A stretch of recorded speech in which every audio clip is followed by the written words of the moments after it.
కార్యకర్తలకి ఆ కూడా ఒక 50 మందో 60 మందో 70 మందో ఉన్నారు. వాళ్ళకి ఏం చేసేది? ఎవరికన్నా ఒక 100 ఎకరాలు ఆన్లైన్ చేసేసారు వాళ్ళకి, లేకపోతే ఏమైనా ఇల్లు కట్టించేసారా, లేకపోతే వాళ్ళ సొంతలాంటి రోడ్లు వేసేసారా? ఎవరికి ఏం చేయలేదు కదా. వాళ్ళు నమ్ముకుని ఎంత పనిచేసిన కార్యకర్తలకే ఏం చేయలేదు కదా ఈ 2 సంవత్సరాలు. మీరు ఇప్పుడు వెళ్ళిపోతే మీకు ఆ పూల దండగా చేసేస్తారని మనం ఎలా నమ్ముతుంది? మనం నమ్మలేం కదా. అవన్నీ అబద్ధాలు, అవి ఏమీ నమ్మొద్దు. ఇప్పుడు అదే ఆ గంగరాజు గారికి మనం ఉన్న ఈ 50 మంది కూడా కేసు అయిపోతే వాళ్ళ తరపున అయిపోతే వాళ్ళు చేసుకోవచ్చు, వ్యవహారం మొత్తం వాళ్ళు ఒప్పేయచ్చు అనే కాన్సెప్ట్లో వెళ్ళారు.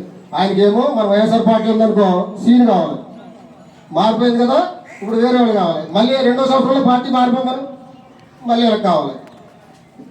వాళ్ళు అంత వ్యవహారం చేసి మనల్ని అందరినీ కూడా మబ్బి పెట్టి పార్టీలోకి జాయిన్ చేసుకుని వ్యవహారం చేద్దాం చూస్తున్నారు. అదైతే నమ్మొద్దు. మీరు ఆల్రెడీ ఇప్పుడు ఏలూరు కేసేస్తారు కదా లాయర్ గారి దగ్గర, ఆ లాయర్ గారితో మేడం గారితో మాట్లాడిపిస్తాం. మేడం గారు కూడా లాయర్ గారు తెలిసింది నాకు మాట్లాడిపిస్తాం. ఆ లాయర్ గారిని మీకు ఏమన్నా వేరే పర్సనల్గా కూడా ఏమన్నా ఈ డబ్బులు ఇవి పెట్టుకొని పోతాం ఇవి కట్టారంటారు కదా, దానికి మేము మన నాయకులతో ఆలోచించి మేము కేసు వేసుకోవడానికి మేము సాయం చేస్తాం. మీరు ఆ కేసు నడిపించండి. మనంగా నిలబడి నేను పట్టాదారుల వల్ల అక్కడ గుర్తించబడితే వాళ్ళు ఎకరన్నారో అది ఏం జరుగుతుందో తర్వాత చూడవచ్చు.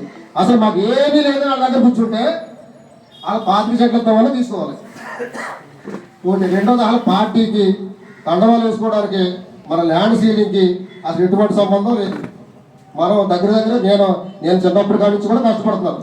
మీరు ఇప్పుడు వరకు కూడా అదేదో బస్సు సెట్ అలాగే జరుగుతుంది, కానీ ఎంతోమంది వచ్చారు చేశారు వెళ్ళిపోయారు, అది అలాగే ఉంది.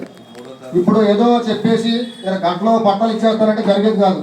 ఆ కోర్టు వ్యవహారం ఏదైతే ఉందో మొత్తం అందరూ గొడవలు ఉన్నారు కాబట్టి వాళ్ళు వేసుకుని ఆ కేసు నడిపించి చేస్తాం. రెండోది మన కొంచెం పెద్ద స్థాయిలో కూడా మేడం గారు రిక్వెస్ట్ చేసి మీరు ఒక 5 నాయకులు ఒక 10 మందిని జగన్ గారి దగ్గర తీసుకెళ్ళమని కోరుకున్నాం. మనం అక్కడికి వెళ్ళి అక్కడ లేదంటే మంచిగా పనిచేస్తున్నారు. మొన్న ఒక 6-7 కుర్రోళ్ళు అక్కడ ఏదో మేకపోతున్నారు ఫ్లెక్స్కి ఏదో రక్తాభిషేకం చేస్తారని వాళ్ళ ఇష్టాసారిగా కొట్టేసి వాళ్ళ ఇష్టాసారిగా రోడ్ల మీద నడిపించి ఎస్సీ కుర్రోళ్ళు వాళ్ళ ఇష్టాసారిగా రోడ్ల మీద నడిపించి చాలా అవమానపరిచారు వాళ్ళు. కానీ వాళ్ళకు ఒక 6 నెలలు బయటకు రాకూడదని చెప్పి ఎంతో కసిగా పనిచేయారు టీడీపీ వాళ్ళు. అయితే మేడం గారు అప్పుడు మన లీగల్ టీంతో మాట్లాడి వాళ్ళని అసలు లోపల కూడా వెళ్ళకుండా కొవ్వూరు నుంచి వచ్చేలాగా చేసి వాళ్ళ మనం జగన్ గారి దగ్గర తీసుకెళ్ళి వాళ్ళకి భరోసా ఇప్పించారు. అలాగే అప్పుడే మాకు నమ్మకం కలిగింది. అదే రకంగా మళ్ళీ కూడా మేము పట్టణంలో 5 మన నాయకుల్లో 5 జగన్ గారి దగ్గర తీసుకెళ్ళి మరి కొంచెం అక్కడ కూడా లీగల్ టీంతో కూడా మాట్లాడి మనకి ఏదైతే పనులు అవ్వట్లేదో ఈ వీటి విషయం కూడా మాట్లాడి అవన్నీ చేద్దాం. మీరు ఎవరో ఆధారపడి వాళ్ళ మాటలు నమ్మి అటు వెళ్ళొద్దు.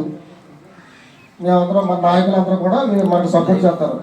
మరి ఎలాగైతే ఇచ్చేస్తామో అలాగే లాయర్ గారితో కేసు నడిపిస్తారు.